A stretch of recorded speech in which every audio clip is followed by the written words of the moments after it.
कीजिए, पूरा हल करेगा। अब बोलिए क्या सुनिएगा। सबसे पहले क्या गाना भैया एक था, बहुत हिट गया था, आप लोग बहुत प्यारा आशीर्वाद दिए थे। बेंजो की लेवल उठाइए, थोड़ा सा लेवल बना के रखिएगा। और साथ में खुशी कक्कड़ निद्रा, बहुत ही प्यारी गायिका। हाँ जी।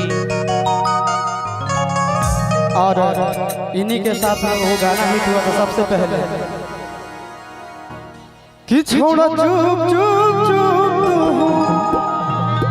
ले ले।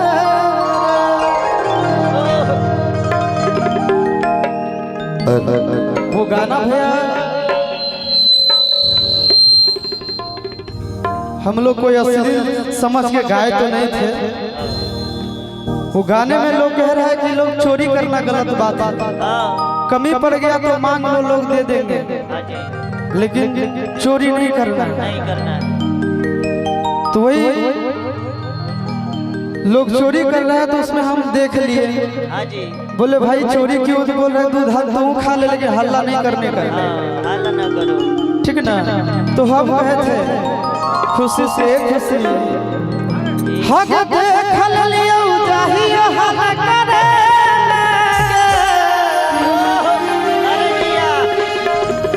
हक देखल लियो चाहिए हम करे। तो खुशी कुछ कह रही है, सुनो कि छोड़ा चुप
अरे छोड़ा भैया ना कोई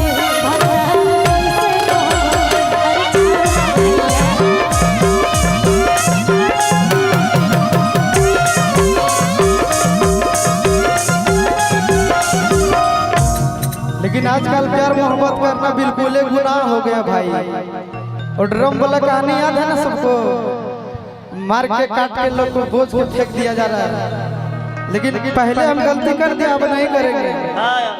पहले हम नहीं जानते थे कि इस तरह हो रहा है कि लड़की लोग इतना भी खतरनाक होती है। देखिए प्यार करना गलत नहीं है, लेकिन करिए तो सोच समझ के करिए। जानते हैं कैसे, ये दुनिया बहुत बड़ा है और ये सब तो मैं इसलिए बोल रही हूँ। प्यार करना गलत नहीं है, प्यार करके शादी करना गलत बात नहीं। सोच समझ के करिए। और ऐसा नहीं, मैं आपको गाने के माध्यम से बताना चाहती हूँ इस इतनी बड़ी दुनिया में कि किसको दिल दिया जाए सोचना जरूर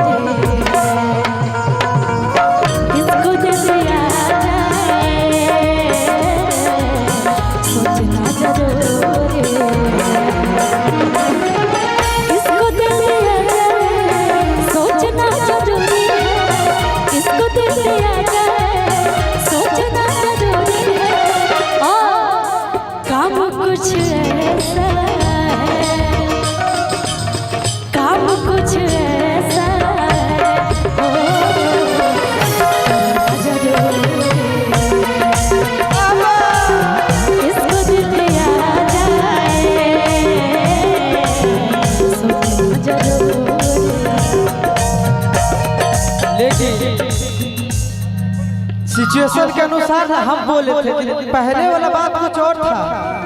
लेकिन अब कुछ और हो चुका है, क्योंकि आजकल लोग के ऊपर भरोसा करना बहुत गलत बात है भाई। और हम तो कहेंगे खास करके आप लोग बच के ही रहिएगा, कहे कि अभी का सिचुएशन ठीक नहीं चल रहा है। उस टाइम गाना तो गा दिए थे कि गाँव में बियाह कर ले, प्यार खूबे करबो, हगे गाँव में बियाह कर ले, प्यार खूबे करबो। कि छोड़ा भैया लागो है भतार कैसे कहूं, अरे छोड़ा भैया भतार कैसे कहूं, छोड़ा भैया लागो है। बुला दीजिए एक मिनट भैया, सब परी लोग को बुला दिया जाए इधर।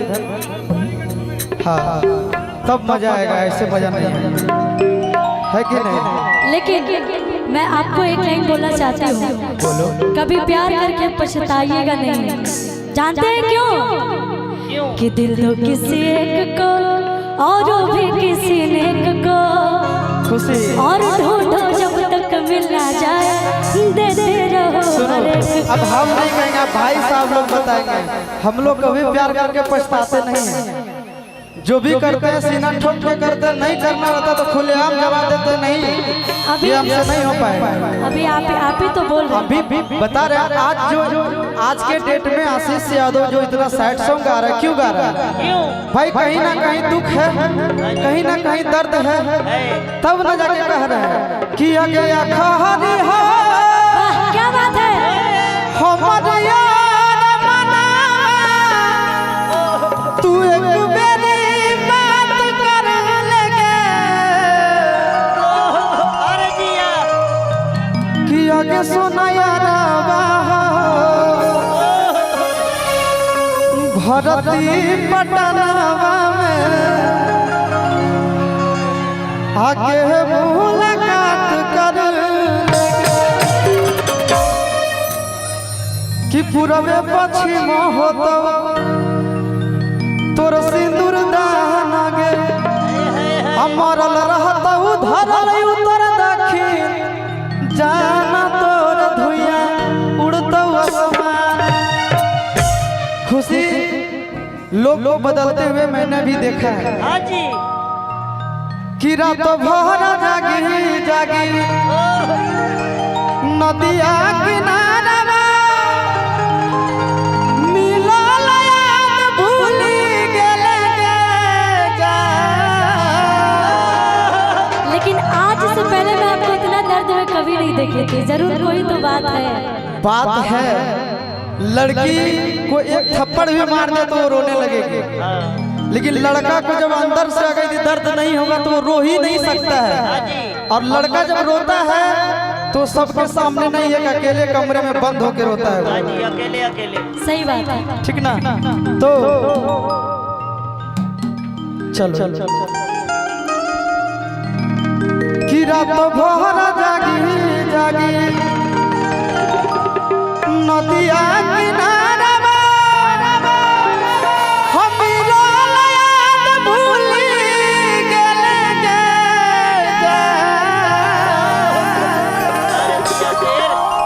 हगे सोची सोची हो हमारा फाट हो कर जावा, दिन रात याद पड़ी ओई लगे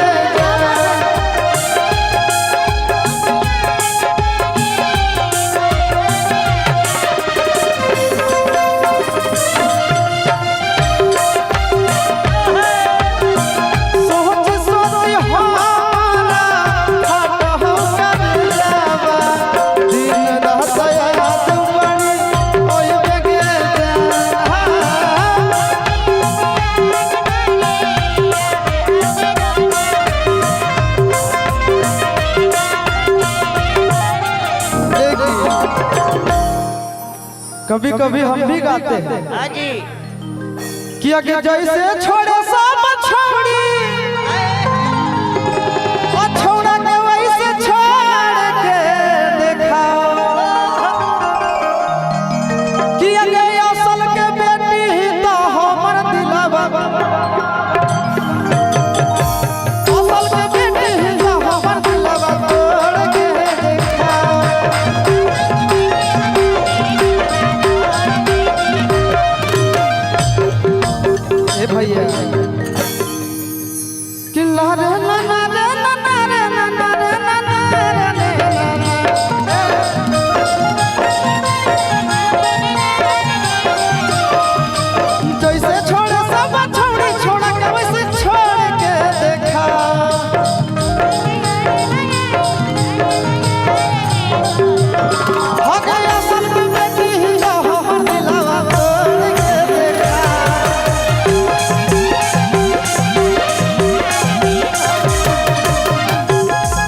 आप कुछ कहना चाहते हैं? बिल्कुल कहूंगी मैं। बोलो इधर बोलो, इधर में थोड़ा सा जान अभी नहीं आया है कि जो ही तो जो गए से बोलो खुशी बोलो, इसी लाइन में बजाइएगा है ना अभी कि तोरे नम के टैटू जानू दे दिला पाया ना बोले योरे साचो में तोरे नम के टैटू जानू नहीं है, नहीं है भाई, टैटू झूठ बोल रहे हैं। मिट गया तो मिट गया कैसे? इंसान का भरोसा नहीं है, टैटू मिट गया तो इसके लिए क्या करें? अच्छा सबका मिट गया, अभी तक मेरा है ना मालिक हुआ है सर। अरे